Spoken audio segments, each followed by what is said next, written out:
Hello दोस्तों, नमस्कार। स्वागत है आपका। उम्मीद है कि आप सबकी पढ़ाई बहुत अच्छी चल रही होगी। दोस्तों, आज हम हमारे संविधान के एक बहुत ही दिलचस्प हिस्से की यात्रा पर निकलने वाले हैं। हम बात करेंगे पार्ट 5 यानी द यूनियन से जुड़े कुछ बेहद जरूरी आर्टिकल्स की। अनुच्छेद 111 से लेकर 115 तक। ये आर्टिकल्स हमें दो बड़ी बातें समझाते हैं। पहला, कोई बिल कानून कैसे बनता है, और दूसरा, देश के पैसों का मैनेजमेंट संसद में कैसे होता है। तो चलिए आज इन्हीं दो बड़े और मजेदार सवालों के जवाब ढूंढते हैं। ये सवाल हमारे लोकतंत्र की दो सबसे जरूरी प्रक्रियाओं को समझने में मदद करेंगे। एक तो कानून बनाने की प्रक्रिया, और दूसरा ये सुनिश्चित करना कि जनता के पैसे का सही इस्तेमाल हो। ये जो सारे आर्टिकल्स हैं ना, ये आपस में बहुत गहरे से जुड़े हुए हैं। आप समझिए, ये एक ही कहानी के अलग अलग हिस्से हैं। एक तरफ ये कानून बनाने की प्रक्रिया में राष्ट्रपति की भूमिका तय करते हैं, तो वहीं दूसरी तरफ ये संसद को देश का बजट और खर्च कंट्रोल करने की पावर देते हैं। मतलब ये कानून और पैसे के रिश्ते को डिफाइन करते हैं। तो सफर शुरू करते हैं अनुच्छेद 111 से। ये आर्टिकल राष्ट्रपति की एक बहुत ही खास शक्ति के बारे में है, विधेयकों पर सहमति देना, जिसे असेंट टू बिल्स कहते हैं। देखिए, संसद के दोनों सदन, लोकसभा और राज्यसभा, मिलकर किसी बिल को पास कर भी दें, पर वो बिल तब तक कानून नहीं बन सकता जब तक उस पर हमारे राष्ट्रपति के हस्ताक्षर न हो जाएं। इसे ना एक स्कूल के उदाहरण से समझते हैं, बड़ा आसान हो जाएगा। मान लीजिए स्कूल के सारे टीचर्स ने मिलकर स्टूडेंट्स के लिए एक नया नियम बनाने का प्रस्ताव रखा। अब ये नियम तब तक लागू नहीं होगा जब तक स्कूल के प्रिंसिपल उस पर अपनी फाइनल मोहर न लगा दें। बिल्कुल इसी तरह यहाँ संसद टीचर्स की तरह है और राष्ट्रपति उस प्रिंसिपल की तरह जिनकी सहमति आखिरी और सबसे जरूरी है। अब यहाँ पर मामला थोड़ा दिलचस्प हो जाता है। बिल पहुंचने के बाद राष्ट्रपति के पास मोटे तौर पर 3 ऑप्शन होते हैं। पहला, वो बिल पर साइन कर दें और उसे कानून बना दें, सिंपल। दूसरा, वो अपनी सहमति रोक लें, मतलब मना कर दें। और तीसरा, वो बिल को कुछ सुझावों के साथ वापस संसद के पास भेज सकते हैं कि भाई इस पर एक बार और सोच विचार कर लो। लेकिन यहाँ एक बहुत बड़ा लेकिन है। अगर वो बिल एक मनी बिल यानी धन विधेयक है, तो राष्ट्रपति उसे पुनर्विचार के लिए नहीं लौटा सकते। और ये है सबसे जरूरी बात, अगर संसद ने किसी लौटाए गए बिल को दोबारा पास कर दिया, चाहे उसमें कोई बदलाव किया हो या ना किया हो, तब राष्ट्रपति के लिए उस पर अपनी सहमति देना मजबूरी बन जाता है। उन्हें साइन करना ही पड़ेगा।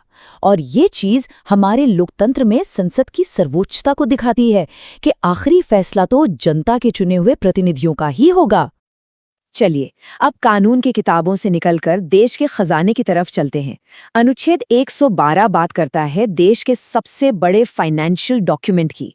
हम और आप इसे आम भाषा में यूनियन बजट कहते हैं, पर हमारा संविधान इसके लिए एक फॉर्मल नाम इस्तेमाल करता है, वार्षिक वित्तीय विवरण यानी एनुअल फाइनेंशियल स्टेटमेंट।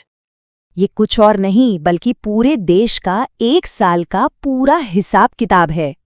बिल्कुल वैसे ही जैसे कोई परिवार अपना महीने का बजट बनाता है कि सैलरी कितनी आएगी और कहाँ कहाँ कितना पैसा खर्च करना है, जैसे राशन, स्कूल की फीस, किराया वगैरह। सरकार भी इसी डॉक्यूमेंट के जरिए संसद को बताती है कि आने वाले एक साल में पैसा कहाँ कहाँ से आएगा और कहाँ कहाँ खर्च किया जाएगा। इस बजट के मोटे तौर पर 2 हिस्से होते हैं। पहला है रेवेन्यू अकाउंट, जो सरकार के रोजमर्रा के खर्चों से जुड़ा है, जैसे सरकारी कर्मचारियों की सैलरी, पेंशन, सब्सिडी, ये सब। इसे आप घर के महीने के राशन, बिजली के बिल जैसा समझ सकते हैं।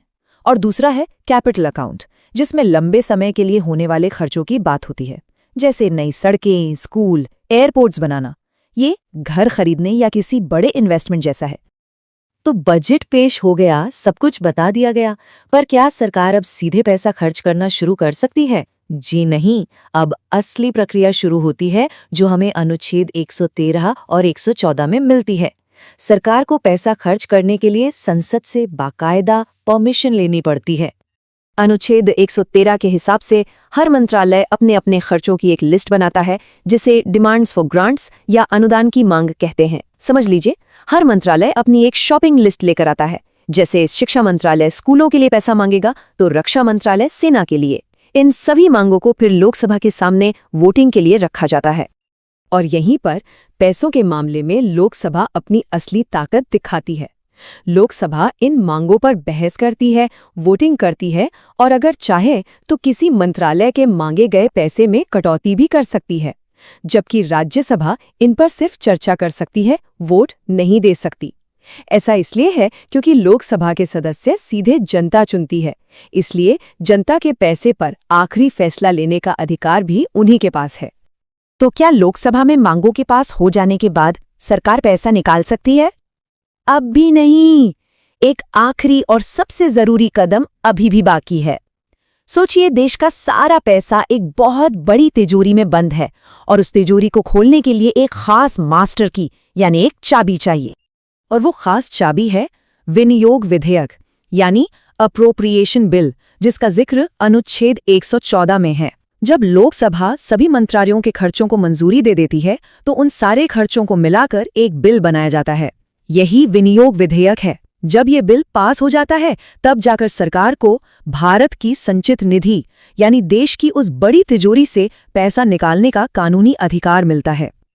तो ये बात गांठ बांध लीजिए, बिना विनियोग विधेयक के पास हुए सरकार संसद की मंजूरी के बावजूद 1 रुपया भी खर्च नहीं कर सकती।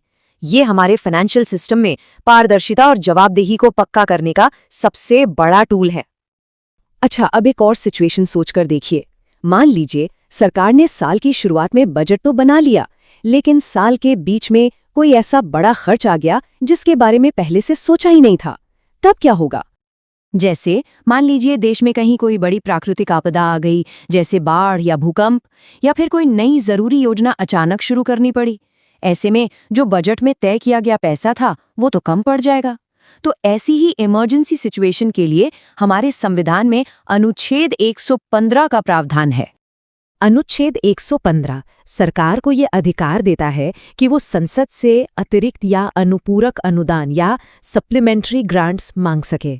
ये बिल्कुल वैसा ही है जैसे हमारे मोबाइल का डेटा खत्म हो जाता है और हम एक टॉपअप कराते हैं। ठीक वैसे ही जब किसी जरूरी काम के लिए बजट का पैसा कम पड़ जाता है तो सरकार संसद से अतिरिक्त पैसे की मांग करती है ताकि देश के जरूरी काम न रुके। तो हमने आज जो कुछ भी समझा वो असल में एक पूरा सिस्टम है, हमारे संविधान द्वारा बनाया गया चेक्स एंड बैलेंसेस यानी नियंत्रण और संतुलन का एक शानदार सिस्टम। चलिए एक बार फटाफट से इन सभी अनुच्छेदों को रिवाइज कर लेते हैं। अनुच्छेद 111 जहां राष्ट्रपति फाइनल मुहर लगाते हैं। अनुच्छेद 112 जो देश का बजट है। अनुच्छेद 113 जहां लोकसभा खर्चों पर वोट करती है। अनुच्छेद 114 जो पैसा निकालने की चाबी है यानी अप्रोप्रिएशन बिल। और अनुच्छेद 115 जो इमरजेंसी में एक्स्ट्रा पैसे का इंतजाम करता है। आखिर में हम कह सकते हैं कि हमारे संविधान बनाने वालों ने कितनी दूर की सोची थी। उन्होंने एक ऐसी मजबूत व्यवस्था बनाई जो सरकार को काम करने की शक्ति तो देती है, लेकिन साथ ही ये भी पक्का करती है कि उस शक्ति का इस्तेमाल जनता और उनके प्रतिनिधियों की पूरी निगरानी में ही हो।